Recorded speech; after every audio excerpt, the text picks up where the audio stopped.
बीते विधानसभा चुनाव के दौरान समाजवादी पार्टी के मुखिया अखिलेश यादव ने टिकट वितरण को लेकर कुछ ऐसे फैसले किए थे जो बहुत ही विवादित फैसले हुए और जिनकी वजह से उनकी पार्टी को नुकसान उठाना पड़ा। साथ ही उत्तर प्रदेश के कई ऐसे दिग्गज नेता अलग अलग क्षेत्रों में रहे जिन्हें तकलीफ हुई। बाराबंकी में एक बड़े दिग्गज नेता को इतना आघात लगा कि उनका आकस्मिक निधन उस विवादित फैसले की वजह से हो गया था। 6 बार के विधायक पूर्व मंत्री स्वर्गीय राजा साहब, जिनका उत्तर प्रदेश में जिन्हें लोग जानते थे, उन्हें दरियाबाद विधानसभा, जिसका वो प्रतिनिधित्व सन 1985 से करते थे, उनका टिकट लास्ट मोमेंट पे काट दिया गया था, जिसके बाद कुछ ही घंटों में उनकी मृत्यु हो गई थी और हजारों लोग दूर दूर से आए, पूरे प्रदेश से उन्हें श्रद्धांजलि देने आए।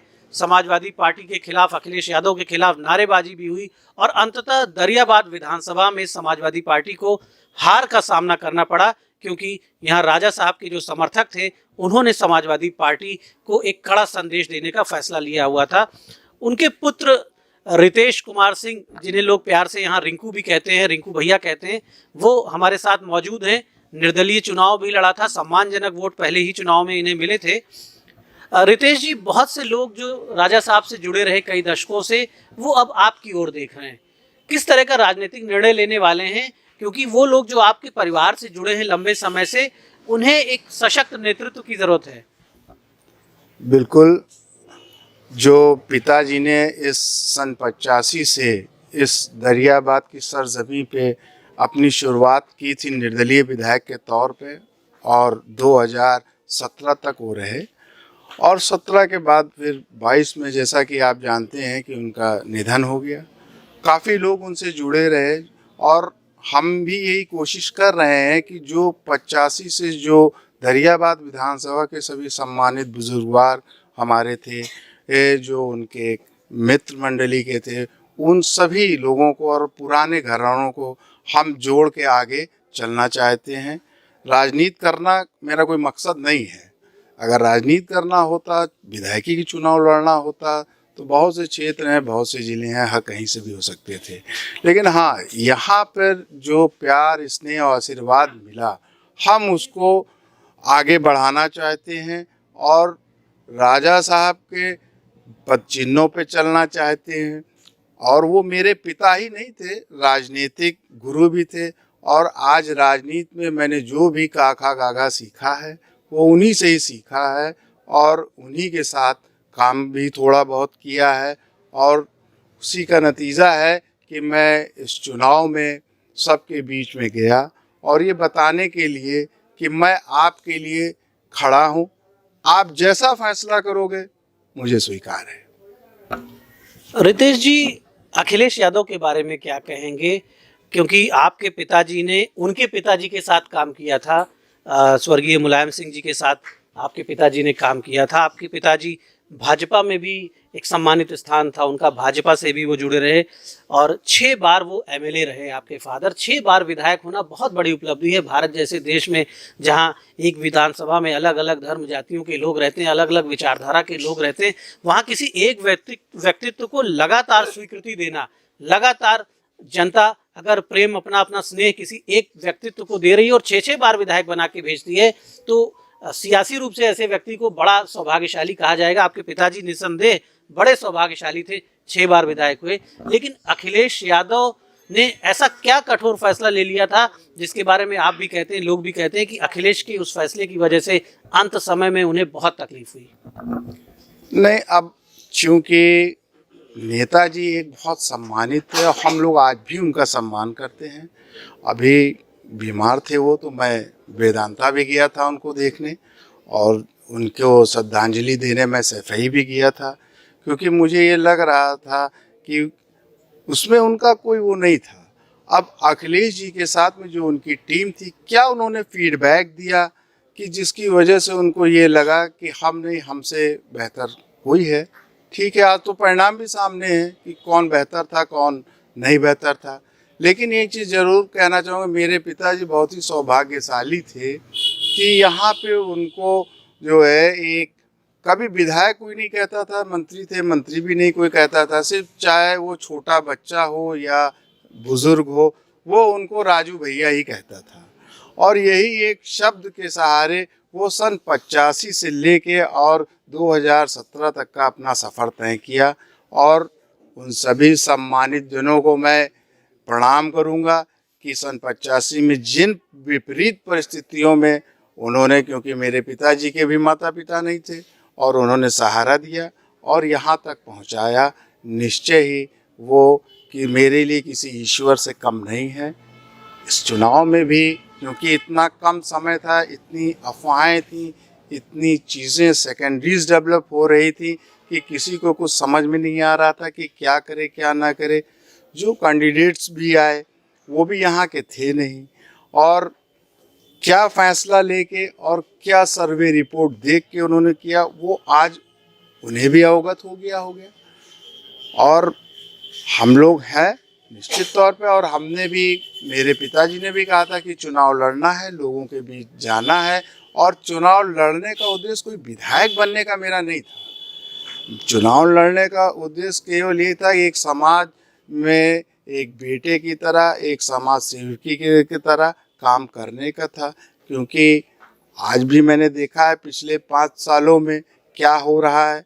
आप पूछिए दरियाबाद विधानसभा क्षेत्र में कितना डेवलपमेंट हुआ है, चाहे शिक्षा का, चाहे स्वास्थ्य का क्षेत्र रहा हो, चाहे उसमें परिवहन का रहा हो, लोक निर्माण का रहा हो, सारी चीज़ें आप देखिए आपको पता चलेगी।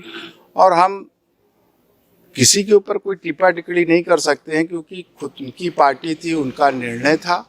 निश्चित तौर पे जो उन्होंने बेहतर समझा वो उन्होंने लिया, और मुझे जो बेहतर लगा मैंने लिया। लेकिन हाँ, मैं एक ये ऑप्शन रखना चाहता था कि राजा साहब के ना रहने के बाद कोई भी आदमी जो उनके साथ सन 85 से जुड़े लोग थे, उनके अपने समाज के, उनके अपने मित्र लोग और जो भी उनके सहयोगी साथी थे, वो अपने आप को असहाय और अकेला महसूस ना करे। मैं उनके संघर्ष के लिए, लड़ने के लिए मैदान में खड़ा हूँ। और निश्चित तौर पे उनका आशीर्वाद, ठीक है चुनाव आते हैं जाते हैं, हर 5 साल पे आएंगे जाएंगे, लेकिन आगे भी मैं उनके संघर्ष की लड़ाई, जब तक शरीर में मेरे ताकत रहेगी, मैं लड़ता रहूँगा अपने दरियाबाद के लिए, अपने दरियाबाद वासियों के लिए। जो सियासी परिदृश्य आप देख रहे हैं, लगातार दूसरा विधानसभा चुनाव समाजवादी पार्टी लूज कर चुकी है। लोकसभा चुनाव में भी जो ट्रैक रिकॉर्ड है वो बहुत अच्छा नहीं रहा है, और बसपा के साथ जाने के बावजूद 2019 में स्थितियां ठीक नहीं रही हैं। 24 का भी चुनाव है, बीच में निकाय चुनाव है। एक प्रश्न मैंने आपसे कहा कि अखिलेश के राजनीतिक व्यक्तित्व को आप कितना सक्षम मानते हैं? क्या समाजवादी पार्टी को सही लीडरशिप देने में सक्षम है वो? आपका दिल क्या कहता है? नहीं, चूँकि एक वो पढ़े लिखे नौजवान नेता हैं, और जिस तरह से उनका कार्य है, अगर वो अपने हिसाब से अगर करें तो मैं समझता हूँ कि अच्छा रिजल्ट आ सकता है। और अगर किसी दूसरे उस पर अगर निर्णय करें, क्योंकि नेताजी को मैंने देखा है 403 विधानसभाओं का पूरा A to Z वो उनके माइंड में रहता था। तब तो ना मोबाइल था, ना टैबलेट था, ना कोई इतनी ज़्यादा कंप्यूटर होते थे। उसी टाइप का जो है उनको भी अपना रखना पड़ेगा कि हर विधानसभा की देखिए एक अपना अलग मिजाज होता है। आप ये कहिए कि साहब दरियाबाद में जो है जैतपुर विधानसभा मिजाज हो जाए, रामनगर का मिजाज हो जाए, बाराबंकी जिले का मिजाज सीतापुर जिले जैसा हो जाए, तो ये मैं नहीं मानता हूँ कि ये कोई सही चीज़ है। आप जो बातें कह रहे हैं उनसे यही मैसेज निकल के आ रहा है कि अखिलेश जी शायद अच्छी लीडरशिप देने में अभी कम से कम वो उतने योग्य नहीं, उतने अच्छे फैसले नहीं ले पा रहे हैं। कहीं ना कहीं वो दूसरों की सुनी हुई बातों पे आके फैसले ले रहे हैं। यही शायद आप कहना चाह रहे हैं कि अखिलेश जी को काफ़ी सुधार करने की ज़रूरत है। अभी still at present he is not as capable as Mulayam Singh was. निश्चित तौर पर जिस तरह से एक बड़ी पार्टी बीजेपी है, उससे लड़ने के लिए परपरकता आपके अंदर होनी चाहिए। और सबसे बड़ी चीज़ है कि अपने को और अपनी टीम को भी उसी के हिसाब से स्टैंड करना चाहिए। और मैं समझता हूँ कि अभी जितने आपने बताए हैं कि जो भी चुनाव हुए, जाहिर सी बात है कि उन्होंने भी उसका संज्ञान लिया होगा कि 14 से लेके और 22 तक जितने भी इलेक्शंस हुए हैं उसमें पार्टी अगर बैक फुट पे रही है तो क्या कारण रहे हैं और उस पे किस टाइप के लोग लड़ने वाले थे, उनका भी आकलन उनको हो गया होगा। अब उपचुनाव, इस समय उपचुनाव का माहौल बना हुआ है और बड़े बड़े दिग्गज मैनपुरी की ओर केंद्रित हैं। अखिलेश जी ने कुछ अपनी गलतियों में शायद आभास किया और सुधार करने का प्रयास किया। शिवपाल जी को मनाने उनके घर गए और शिवपाल जी को ले गए इलेक्शन में। क्या देख पा रहे हैं मैनपुरी में? मुझे लगता है कि अखिलेश जी के पास जो बेस्ट कैंडिडेट रहा होगा, यानी वो चाल उन्होंने चल दी है। अगर कहें तो सरल शब्दों में कहें तो शायद बेगम की चाल वहाँ पे चल दी है। अपनी मैडम को उन्होंने मैनपुरी में उतार दिया है। परिवार की तमाम सीटें लूज कर चुके हैं। इटावा, जहाँ से समाजवादी पार्टी का कहा जा सकता है कि पैदा हुई, नेताजी का गृह जनपद, इटावा लूज कर गए। इटावा में बीजेपी के सांसद हैं। आजमगढ़ में जहाँ नेताजी एमपी होते थे वो लूज कर गए, वहाँ बीजेपी के सांसद हैं। रामपुर लूज कर गए, कन्नौज भी लूज कर गए थे जहाँ पहले उनकी धर्मपत्नी सांसद थी। तो घर के आसपास, यानी आप कहें कि अब तो केवल एक छोटा सा कमरा मैनपुरी का बचा, अंतिम किला लोकसभा का जो है बचा हुआ है। या अब तो नेताजी के जाने के बाद इस समय उस किले पर देखिए किसका झंडा आता है सामने। क्या देख पा रहे हैं आप? आपका अपना पॉलिटिकल एक्सपीरियंस क्या कह रहा है? मैनपुरी में क्या होगा? भगवा लहराएगा या साइकिल दौड़ेगी? देखिए, मैनपुरी में ये चुनाव से पहले भी लगे थे कई लोग वहाँ के मैंने सुना है कई प्रत्याशी जी कह रहे थे कि नेताजी का बारे में, और यही कहते थे कि जो परिवार नहीं संभाल पा रहे हैं तो क्या करेंगे। तो इस मैनपुरी के चुनाव में अगर शिवपाल चाचा को उन्होंने अपने साथ में लिया और उनका आशीर्वाद लिया, सारे परिवार के लोगों का आशीर्वाद लिया, उनको साथ लिया, मैं समझता हूँ कि ये जो इस समय उन्होंने किया है ये निश्चित तौर पे उनको ऊर्जा देने का काम करेगा। और मैनपुरी का चुनाव नेताजी के ऊपर लड़ा जा रहा है, उसमें किसी का मैं नहीं समझता हूँ कि कोई वो होगा दखलंदाजी या किसी की वो हो, क्योंकि उसमें में मुलायम सिंह जी की वो अपनी जन्मभूमि है और उनकी कर्म भूमि है और वहाँ से वो लड़ रहे हैं। और जिस हिसाब से अब परिवार एक है, निश्चित तौर पे मुझे लगता है कि अगर जनता जो फैसला करेगी सराखों पे रहेगा। अच्छा, बाराबंकी में ये जो फैसला विधानसभा चुनाव के दौरान हुआ था, तो आपके और अरविंद सिंह गोप जी के क्या संबंधों में कुछ खटास आई थी? इसकी वजह से आप यहाँ चुनाव लड़े, सीट भी समाजवादी पार्टी को ये नहीं मिल पाई, गोप जी चुनाव भी हारे, लगातार दूसरा चुनाव वो हारे और उनके लिए भी एक पॉलिटिकल सेटबैक रहा अखिलेश जी के फैसले की वजह से। तो अब आपके और उनके संबंध कैसे हैं और आपके और गोप जी के संबंधों का भविष्य क्या है?